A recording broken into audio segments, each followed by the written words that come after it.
کہ آیا یہ مفتی کا فتویٰ اس کے لیے سرٹیفکیٹ ہے کہ وہ جہنم میں جائے گا؟ ہرگز نہیں ہے. وہ مفتی اس کی دنیاوی زندگی پر حکم لگا رہا ہے کہ دنیا میں اس کے ساتھ تعلقات کیسے ہوں گے، دنیا میں اس کے ساتھ معاملہ کفر والا ہوگا یا مسلمانوں والا ہوگا. اس عنوان سے مفتی کی مجبوری، مفتی پر لازم ہے، واجب ہے کہ وہ تحقیق کرے. تیسرا علت کیا ہے اس کفر کو بیان کرنے کی، کسی کو کافر کسی کو مرتد قرار دینے کی وجہ کیا ہے؟ یہی وجہ ہے کہ اسلامی معاشرت کی حفاظت. کسی ایک نبی کو نہیں مانتا تو وہ بھی کافر ہے، کیونکہ تمام انبیاء کو ماننے کا ایمان ہونا چاہیے، تمام انبیاء کے بارے میں عقیدہ ہونا چاہیے. اگر کوئی شخص آ کر کہتا ہے کہ میں فرشتوں کو نہیں مانتا کیونکہ فرشتے نظر نہیں آتے، ٹھیک ہے، کیونکہ جو چیز نظر نہیں آتی وہ حقیقت میں ہوتی نہیں ہے، استدلال آپ کا جو بھی ہو، مگر ہمارے پاس ضروریات دین کے عنوان سے یہ چیزیں پائی جاتی. ایمان کے باب میں اللہ کی توحید پر، رسولوں پر، کتابوں پر، فرشتوں پر اور یوم آخرت پر ایمان. سامعین جمعہ، آپ کے سامنے سورہ نساء کی آیت نمبر 94 کی تلاوت کا شرف حاصل کیا کہ جس میں خدا بند تعالیٰ ارشاد فرماتا ہے کہ یا ایھا الذین آمنوا اذا ضربتم الی سبیل اللہ فتبینوا، کہ اے ایمان والوں، اے وہ لوگوں جو ایمان لے آئے ہیں، اذا ضربتم الی سبیل اللہ فتبینوا، کہ جب تم لوگ خدا کی راہ میں نکلو تو خوب تحقیق کر لیا کرو. ولا تقولوا لمن القى الیکم السلام لست مؤمنا، اور تم لوگ نہ کہو ان لوگوں کے بارے میں کچھ جو تمہیں سلام کرتے ہیں، کیا نہ کہو لست مومنا، تم مومن نہیں ہو. اس آیہ مبارکہ کی روشنی میں بندہ ناچیز نے آج کے اپنے اس خطبے کا موضوع مسئلہ تکفیر لیا ہے، یعنی تکفیر کا مسئلہ، کسی کو کافر قرار دینے کا مسئلہ. یہ آج کے اس دور میں چونکہ ہر کسی کے پاس عوام تک مستقیم ایک رسائی کا ذریعہ موجود ہے، تو آپ دیکھتے ہیں کہ ہر ایک بندہ دوسرے بندے کو کافر قرار دیتا ہے، ہر ایک بندہ دوسرے بندے کو مرتد قرار دیتا ہے.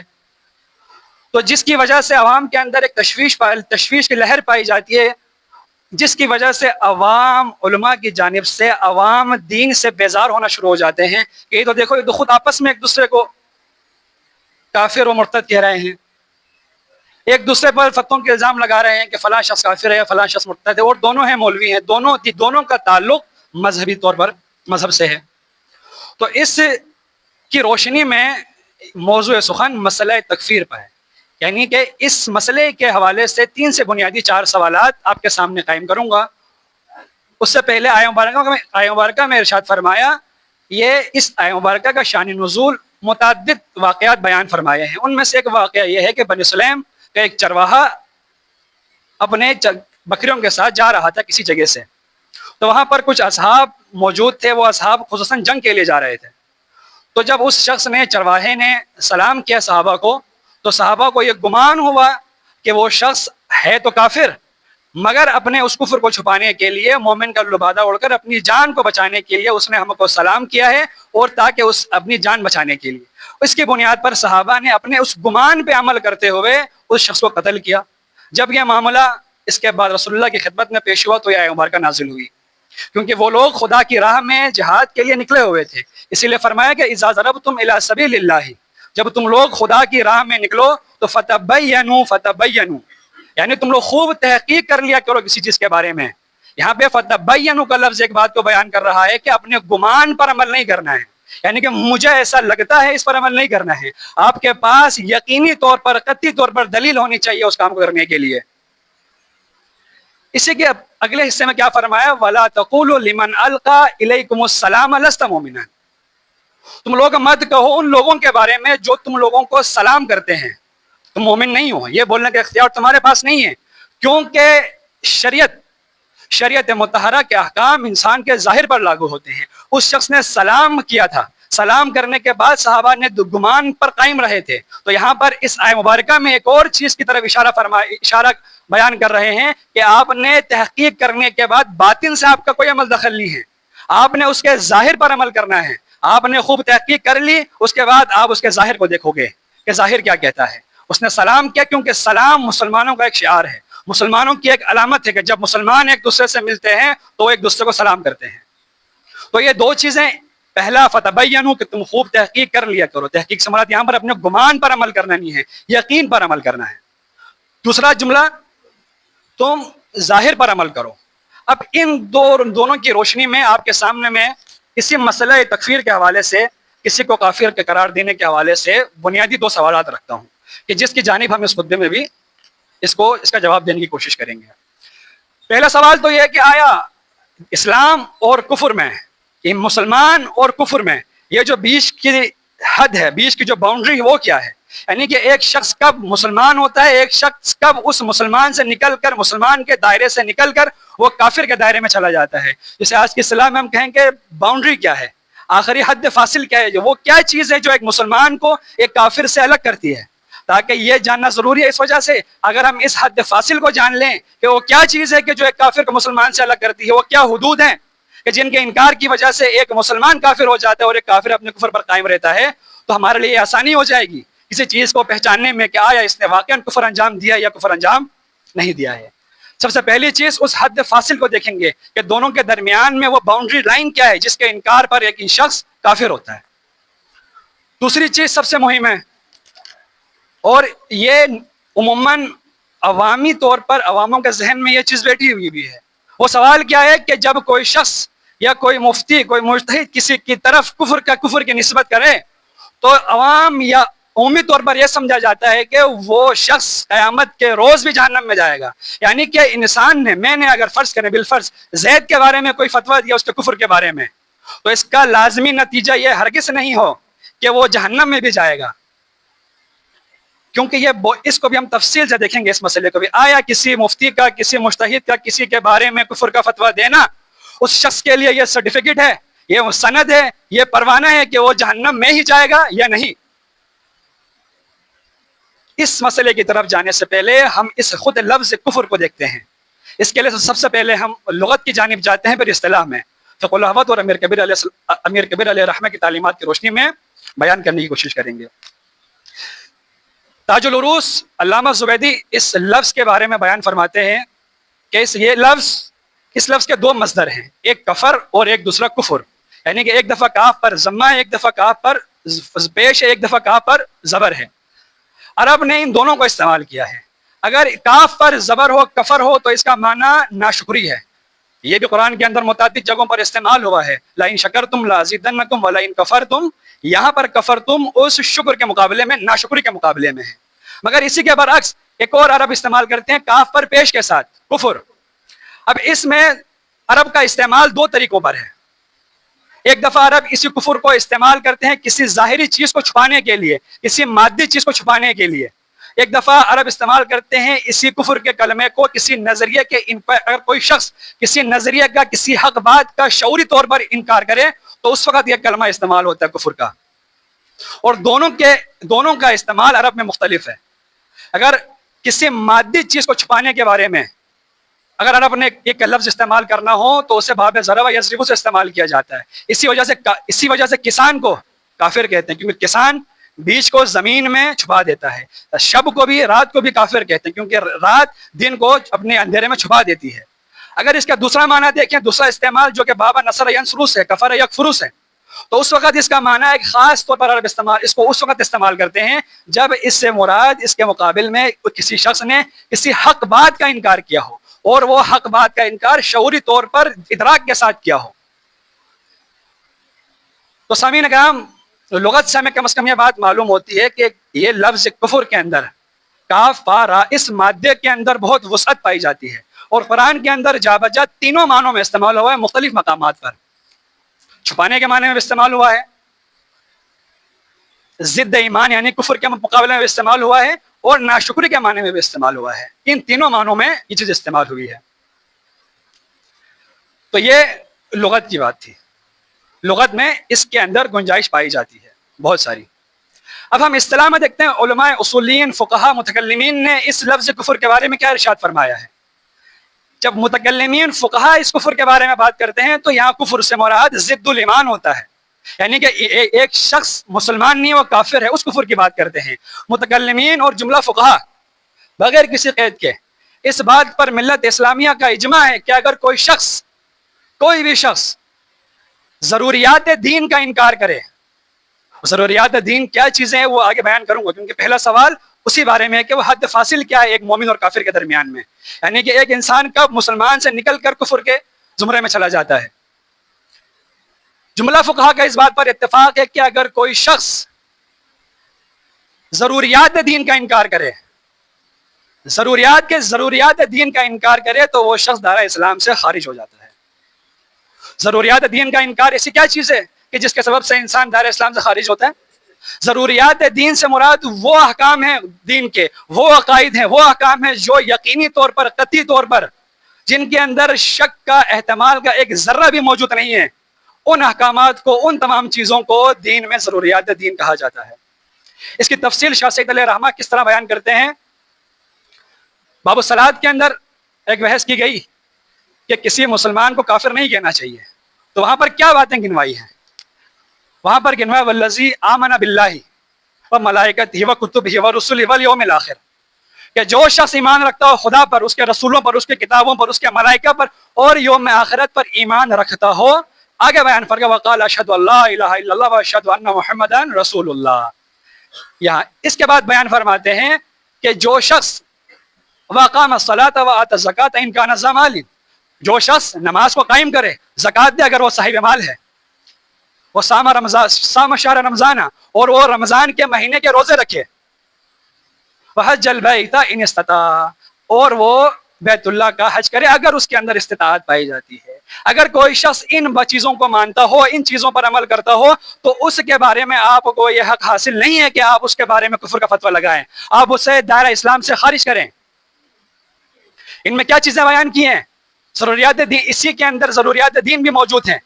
اسی بات کو امیر کبیر نے ذخیرۃ الملوک کے اندر بیان فرمایا، پہلے ہی باب کے اندر ایک حدیث کے ذیل میں، حدیث جبرائیل جو کہ بہت مشہور حدیث ہے ایمان کے باب میں، وہاں کیا بیان فرماتے ہیں؟ یہ حدیث کافی لمبی ہے، اس میں صرف شروع کا 2 حصہ، جس میں حضرت جبرائیل انسانی شکل میں رسول اللہ کے پاس مسجد نبوی میں تشریف لائے ہیں اور وہاں پر رسول اللہ سے ایمان اور اسلام کے بارے میں سوال کرتے ہیں۔ تو وہاں پر بھی رسول اللہ یہی جواب پر بیان کرتے ہیں کہ جو شخص اللہ پر ایمان رکھتا ہو، رسولوں پر ایمان رکھتا ہو، کتابوں پر ایمان رکھتا ہو، ملائکہ پر ایمان رکھتا ہو اور یوم آخرت پر ایمان رکھتا ہو، اور نماز قائم کرتا ہو، روزہ رکھتا ہو، بیت اللہ کا حج کرتا ہو اگر اس کی استطاعت ہے۔ یہ کچھ ایسی چیزیں ہیں جو دین میں، ان چیزوں کو ضروریات دین کہا جاتا ہے۔ ضروریات دین یعنی کہ یہ ایسی چیزیں ہیں جس پر دین اسلام کی بنا ہے، دین اسلام کی منزل انہی ضروریات پر قائم ہے۔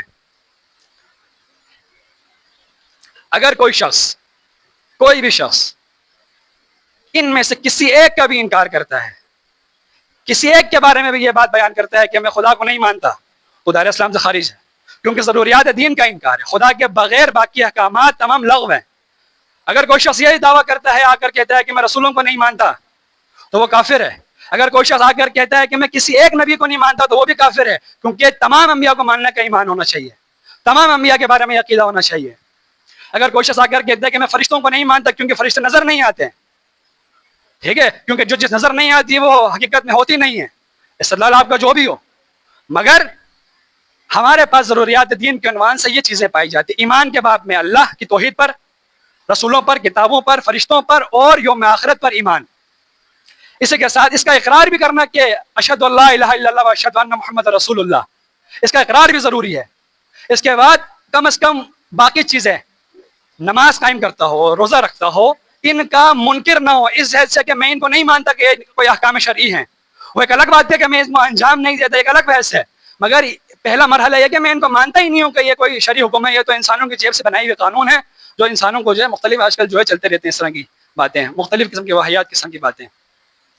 تو میرے عزیزان گرامی، حد فاصل کہ جس کے سبب سے ایک مسلمان مرتد ہوتا ہے اور ایک کافر ہوتا ہے، وہ کیا ہے؟ یہ ضروریات دین ہے۔ جیسے آپ اور میرے بزرگان کے ساتھ جملہ تمام علماء نے بیان کیا کہ اگر کوئی شخص ان میں سے کسی چیز کا انکاری ہو جائے، ان میں سے کسی چیز کا منکر ہو جائے، ظاہری طور پر، ہاں باطن سے کوئی ربط نہیں ہے، ظاہری طور پر کی بات ہے، کیونکہ دنیا میں حکم ظاہر پر لگنا ہے آپ کے، تو وہ شخص کافر کے زمرے میں چلا جاتا ہے، اس شخص کو کافر کہتے ہیں۔ وہ شخص اب باقی مسلمان نہیں رہتا، اس کے ساتھ مسلمانوں والا تعلق باقی نہیں رہتا ہے۔ اسی لیے ہم چلتے ہیں یہاں تک، اگر آپ کو بات سمجھ آ چکی ہو کہ حد فاصل ایک اس مسلمان اور ایک کافر میں حد فاصل کیا ہے؟ ضروریات دین کو ماننا ہے۔ کوئی شخص ضروریات دین کو مانتا ہو، ضروریات دین پر ایمان رکھتا ہو، تو وہ مسلمان ہے۔ اگر ان میں سے کسی ایک کا بھی وہ منکر ہو، ادنا سے درجے کے اندر بھی، چھوٹے درجے کے اندر بھی کسی ایک کا منکر ہو تو وہ شخص کیا ہوگا؟ کافر ہوگا۔ اس کے بعد ہم چلتے ہیں اگلے سوال کی جانب، جو کہ بہت مہم ہے، جو کہ بہت ضروری بھی ہے۔ وہ سوال کیا تھا؟ دوبارہ میں دہرا دیتا ہوں ایک دفعہ۔ سوال یہ تھا کہ کیا آیا مفتی کا فتویٰ دینا کسی کے بارے میں کہ فلاں شخص کافر ہے، مجتہد کا یہ بات بولنا کہ فلاں زید بکر عمر جو ہے کافر ہے، اس بات کی سند ہے، اس بات کی گارنٹی ہے کہ وہ شخص جہنم میں بھی جائے گا قیامت کے دن یا نہیں ہے؟ کیونکہ عام تاثر یہ ہے کہ جب مفتی یہ فتویٰ دیتا ہے کسی شخص کے بارے میں کہ وہ کافر ہے، تو وہ اس کا عام تاثر یہ ہے کہ وہ جہنم میں بھی جانا اس کا ضروری ہے۔ یہ ایک طریقے سے غلط فہمی ہے۔ دیکھیں، اس بات کو سمجھنے کے لیے حکم کی تقسیم کو جاننا ضروری ہے۔ ایک منصب ہے مفتی کا، مجتہد کا، علماء کا، ایک منصب ہے خدا کا۔ علماء کا منصب، علماء کی ذمہ داری کیا ہے؟ علماء کی ذمہ داری یہ ہے کہ انسان کے ظاہری شواہد پر، یعنی کہ ظاہری شواہد ایویڈنس کیا کہتے ہیں اس پر عمل کرنا۔ یعنی کہ کوئی شخص اپنے منہ سے اس بات کا اقرار کر رہا ہے کہ میں خدا کو نہیں مانتا ہوں یا میں رسول کو نہیں مانتا ہوں، تو مفتی پر لازم ہے کہ وہ اس کی بات کو مانے گا، نہ کہ اس کے دل میں جان کر دیکھے گا کہ آیا وہ حقیقتاً وہ مانتا ہے یا نہیں مانتا ہے۔ مفتی یا علماء یا مجتہد کا یہ کام ہی نہیں ہے، یہ کام خدا اس کے رسول کا ہے۔ حکم دو طریقے کے ہوتے ہیں، ایک دنیا کا حکم ہے کسی بھی انسان کے بارے میں، ایک آخرت کا حکم ہے۔ دنیا کا جو حکم ہے وہ اختیار میں ہے مفتی کے، مجتہد کے، علماء کے۔ کیونکہ اس کی بھی علت سن لیں، کیونکہ علماء، مجتہد، مفتی ہی جانتے ہیں کہ دین کی حدود کیا ہیں، حدود اللہ کیا ہے کیا نہیں ہے، اس کے بارے میں علم علماء کے پاس ہی ہے، کسی ہر غیرے کے پاس نہیں ہے۔ تو یہ پہلی وجہ کہ یہ اختیار صرف علماء کے پاس ہے کہ وہ کسی کو کافر قرار دیں یا نہ دیں، کیونکہ دین کا علم، دین کا پختہ علم صرف اور صرف انہی کے پاس ہوتا ہے۔ ایک حکم کا دوسرا مرحلہ کیا تھا؟ آخرت کا حکم۔ بتایا حکم کی دو تقسیمیں ہیں، ایک دنیا کا حکم ہے، ایک آخرت کا حکم ہے۔